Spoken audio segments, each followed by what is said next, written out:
मीर निहाल जो है वो किस तरह की जिंदगी गुजारा करता था, जिसमें जो है एक ऐसे मतलब एक फ्लर्टी बॉय की तरह उसने अपनी जिंदगी गुजारी थी। For people adore their kings race, क्योंकि लोग इनके किंग रेस को अडोर किया करते थे। आप कभी उस दौर की कभी मुगल आजम मूवी जो है आप कभी उसको देखें, या फिर आप इसी तरह की और बहुत सारी मूवीज थी जो उस दौर की थी, मुगल आजम और इस तरह की। तो अगर आप उन मूवीज को देखें तो उसमें अंदाजा ये होता है कि जो हीरो होता है वो जो है एक कोई फ्लर्टियस जो किंग होता है, और उसके जो वेस क्या होते हैं कि वो तवाइफ खानों का जो है रुख करते हैं, उनके प्लेजर्स के लिए वो जो है शराब पीते हैं। तो इस तरह का जो मुगलिया दौर था या मुगलिया सल्तनत थी या उस दौर की अगर आप मूवीज देखें तो वहां से आपको अंदाजा होगा कि किंग्स को लोग अडोर किया करते थे। बात कल मैंने आपको एक बात की थी कि हम अपने बच्चों के आइडियल्स खुद सेट करते हैं। जब बच्चे बचपन से इस तरह की मूवीज देखते हैं तो उनके लिए ये फिर बुराई बुराई नहीं रहती। आज लड़के लड़कियां जो हैं उनके लिए बॉयफ्रेंड्स होना या गर्लफ्रेंड्स होना बहुत आम सी बात हो गई है, क्योंकि उन्होंने ये सारी चीजें मूवीज में देखी हैं। उनके लिए ये एक नॉर्मल चीज है जिसको मतलब जो कि एक बहुत बड़ी बुराई है। तो that is the same thing कि जो मीर निहाल है उसने क्योंकि उस दौर की वो मूवीज जिसके अंदर इस तरह का मतलब सारा सेटअप था और इस तरह के बादशाहों को एडोर किया जाता था, उनकी तारीफ की जाती थी, उनको आइडियलाइज किया जाता था, तो दैट्स व्हाई मीर निहाल भी ऐसा हो गया। तो यहाँ पे एंड नो बडी एल्स, और वो कुछ और नहीं बन सका। For people adore their kings ways and tries to copy them, क्योंकि लोग जो हैं किंग वेज को अडोर किया करते थे और उनको कॉपी करना शुरू करते थे, कॉपी करते थे। Therefore Mir Nihal is engaged in merry making activity. एक चीज हमेशा याद रखिएगा, जो हमारी नॉर्म्स एंड ट्रेडिशंस होती है ना वो हमेशा ये एलीट क्लास बनाती है। फॉर एग्जाम्पल अगर एक जो है अपर क्लास का बंदा अपनी बेटी को जहेज देता है ना, तो नीचे बैठे सारे जो है उस स्टैंडर्ड को मेंटेन करने की कोशिश करेंगे, यानी कि जो बंदा जहेज अफोर्ड नहीं कर सकता ना वो भी जहेज देगा। इस वजह से अल्लाह ताला ने हमें यही बताया है कि तुम्हें जो हमने दिया है ना हम तुम्हें उसी से आजमाएंगे। अगर बंदा ये सोच ले कि ये दौलत अल्लाह की है और मैंने इसको दिखावे के लिए यूज नहीं करना, कभी भी इस तरह की चीजें नीचे प्रमोट हो ही ना। इस वजह से जब हमें कोई स्टेटस दे दिया जाता है अल्लाह की तरफ से, हमें कुछ भी मिलता है। फॉर एग्जाम्पल आपकी किसी अच्छे घर में शादी हो जाती है, आपके हस्बैंड का स्टेटस बहुत अच्छा है, या आप एक बहुत अच्छे स्टेटस वाले बाप की बेटी हैं, तो फाइनली अब उस स्टेटस को इसलिए यूज नहीं करना होता कि हम अयाशियों में पड़ जाएं, हम जो है दिखावे में पड़ जाएं, हम प्लेजर्स में पड़ जाएं। क्यों? क्योंकि ये जो आइडियल्स होते हैं ना ये भी नीचे जो मिडिल तबका होता है और जो लोअर तबका होता है उस तक प्रमोट होता है।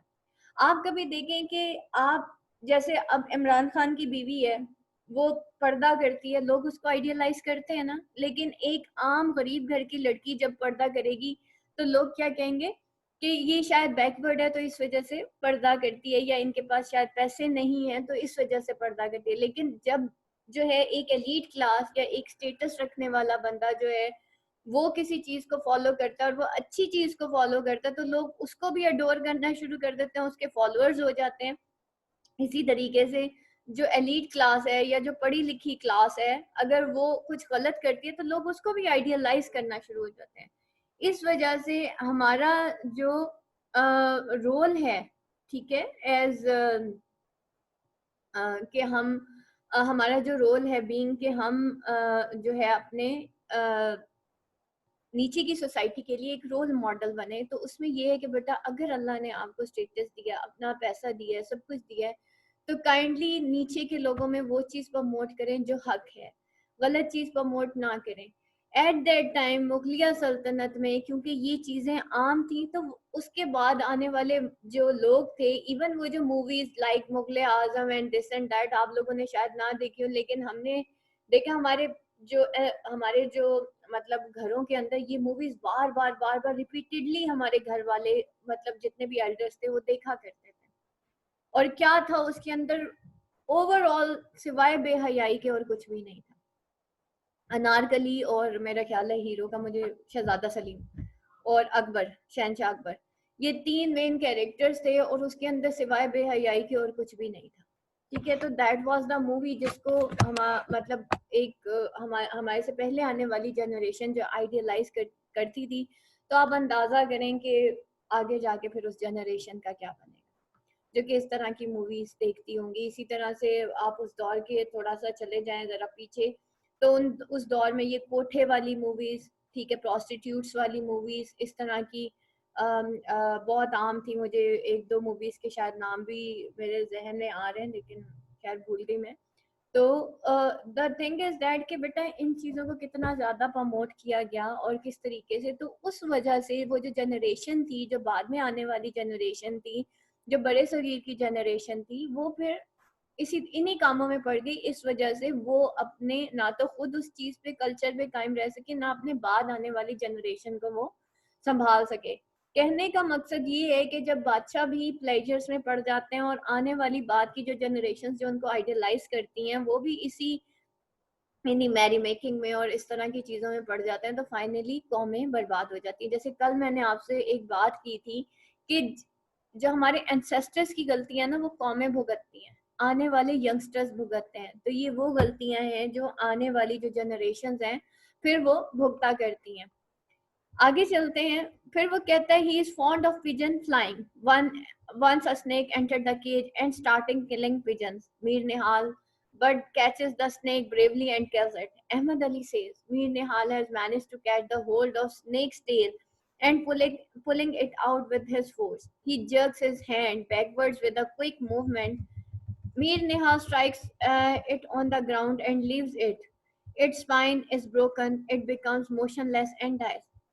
The above quoted excerpts further consolidates the impressions about Mir Nihal that he is very crazy about his vision. He feels very happy and boasted and show anger on a little invasion, but ironic change come when his own son Asghar shows rebellious attitude in going against the patron set by him and follows foreign culture. अब यहाँ पे देखा जाए तो मीर निहाल जो है वो इस हद तक क्रेजी हो गया अबाउट हिज पिजन, वो अपने पिजन्स के मामले में इतना क्रेजी था वो कि वो बड़ा हैप्पी और बोस्टेड फील करता है कि उसने एक ही and shows anger on the little invasion, एक लिटिल इन्वेजन पे उसने अपना एंगर शो किया। लेकिन आयरनिक चेंज उस वक्त आया जब उसके अपने सन ने उसके अगेंस्ट रेबल किया और वो जो है उसके जो पैटर्न है जो उसने बनाया हुआ था उसको फॉलो नहीं कर सका और उसने फॉरेन कल्चर को फॉलो किया। Baban Jan is very important personality in the life of Mir Nihal. She is a symbol of love and hope in his life. Her death shatters the personality of Mir Nihal. Mir Nihal got up with a heavy heart and giving the old women some money, cast a last lingering glance at the dead body and walked away. The death of Babbar Jan is one of the severe blows to Mir Nihal. After he came from Babban Jan's and found the loft's door open, he got frightened to see a few pigeons left and other wings and scattered parts of body were found here and there. Pigeons were her chief treasure, but they were killed by a cat. Generally, the cat is symbol of strength and destruction. The cat in this novel symbolized the intrusion of outside forces. ठीक है, ये British invaders को symbolize कर रही थी। उनकी Ahmad Ali also has identified the cat with the Britishers who have succeeded in altering the old culture of India. Cat जो है वो with the cat with the British, मतलब वो cat जो है वो symbolize कर रही थी उन Britishers को, उन British invaders को जो कि succeed हो गए थे in altering the old culture of India. उन्होंने alter कर दिया था old culture of India. अब आप यहाँ से देखें एक बहुत हमें डीप सबक मिलता है। कुरान मजीद में है ना कि ये वो कौम है कि ये हमने इसको इसलिए उतारा या इसको ये इसलिए निकली है कि ये नेकी का हुक्म देती है और बुराई से रोकती है। और साथ अल्लाह ताला ने ये भी कहा है कि अगर तुम ऐसा नहीं करोगे तो हम तुम्हारे ऊपर एक और कौम मुसल्लत कर देंगे। तो बेटा जब हम अपना रोल भूल जाते हैं ना माशरे में प्ले करना, तो अल्लाह ताला फिर हमारे ऊपर एक कौम और मुसल्लत कर देता है। ये हर कौम की सजा होती है कि जब वो नेकी का हुक्म देने से हट जाती है और बुराई से मना करने से भी हट जाती है, और वो बुराई में पड़ जाती है तो अल्लाह ताला उसके ऊपर एक कौम और मुसल्लत कर देते हैं। इस वजह से जो है अल्लाह ताला ने कहा है ना कि तुम बेहतरीन उम्मत हो और तुम्हें इसलिए निकाला गया है कि तुम नेकी का हुक्म देते हो और बुराई से मना करते हो। लेकिन द थिंग इज दैट कि जब हम खुद ही प्लेजर्स में पड़ जाते हैं, जब हमें नेकी और बदी में डिफरेंस नहीं रहता, और दूसरी चीज़ ये कि हमें ये लगता है कि ये जो दीन है ये तो हर किसी का अपना अपना पर्सनल मैटर है। पर्सनल मैटर नहीं है। जैसे हम एजुकेशन का इकट्ठे बीइंग अ सोसाइटी हम अपने एजुकेशन में रोल प्ले कर रहे हैं, इसी तरह वो भी एक एजुकेशन है। And that is the main education जो हमारी लाइफ को एक स्ट्रीम लाइन में लेके आती है। आप जितनी मर्जी बुक्स पढ़ लें, लेकिन जब तक आप एक निज़ाम पे नहीं आएंगे ना, आप कभी तरक्की नहीं कर सकते। तो दैट इज द थिंग जो यहाँ पे दिखाई गई है कि वेन एवर मीर निहाल का कसूर यही था ना कि एक तो वो बुराई में पड़ गया था, दूसरा वो बुरा होने से किसी को मना भी नहीं करता था। ही वॉज अ कॉर्ड, ठीक है, वो देख रहा था कि बड़े सगीर में क्या गलत हो रहा है, लेकिन उसने उसको कभी मना नहीं किया। दैट्स वाई वो जो है कमजोर से कमजोर तर होता चला गया और एंड में उसका जो असर रसूख था वो भी खत्म हो गया। Mir Nihal is basically a conservative person. He hates new ideas and changes. His hatred against British is quite obvious. At most of the time, he shows contemptuous remarks about them. For instance, he scolded Asghar in these words: "You are again wearing those dirty English boots. I don't like them. I have no apping of frangies in my house. Throw them away." अब वो जो है इतना ज़्यादा नफ़रत करता था new culture से, और वो अपने बेटे को कहता है कि you are again wearing those dirty English boots, तुम फिर से वो इंग्लिश डर्टी बूट्स पहन रहे हो। I don't like them, I have no aping of frenzies, sorry हम इसको कहते हैं फरंगी कहते हैं ना उर्दू में, इन माई हाउस। वो कहता है मैं ये एपिंग ऑफ फरंगीज जो है मैं इनको नहीं अपने घर में बर्दाश्त कर सकता। एपिंग कहते हैं कॉपी करना, ठीक है, मैं इन फरंगियों को नहीं कॉपी कर सकता। थ्रो देम अवे, इनको बाहर जाके फेंक दो। Twilight in Delhi is basically a novel about traditions and customs. Mir Nihal is a traditional Indian Muslim who spent life with the same idea of grandeur and magnificence which the Mughals had in the past. He also believes in caste system. His negation of Asghar's marriage with Bilqis is a proof of his belief in royal blood.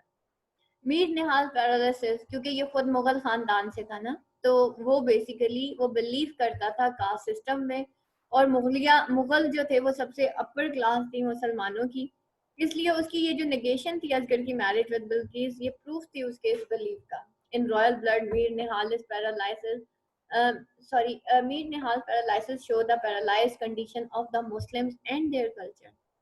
At the end of the novel, he wishes to carry over the ups and downs of life, but does not have even the desire to do it. Asghar come to him wearing English clothes, but he does not object to it. ठीक है, असगर जो है वो English clothes तो पहनता था, लेकिन वो उसको ऑब्जेक्ट नहीं करता था। His body has already become paralyzed. ठीक है, उसकी बॉडी भी पैरालाइज हो गई। The grief of most of minor character of novel become the grief of Mir Nihal. Thus Mir Nihal condition shows the condition of the whole Delhi. इस तरह से मीर निहाल की जो कंडीशन है वो होल दिल्ली की कंडीशन को शो करती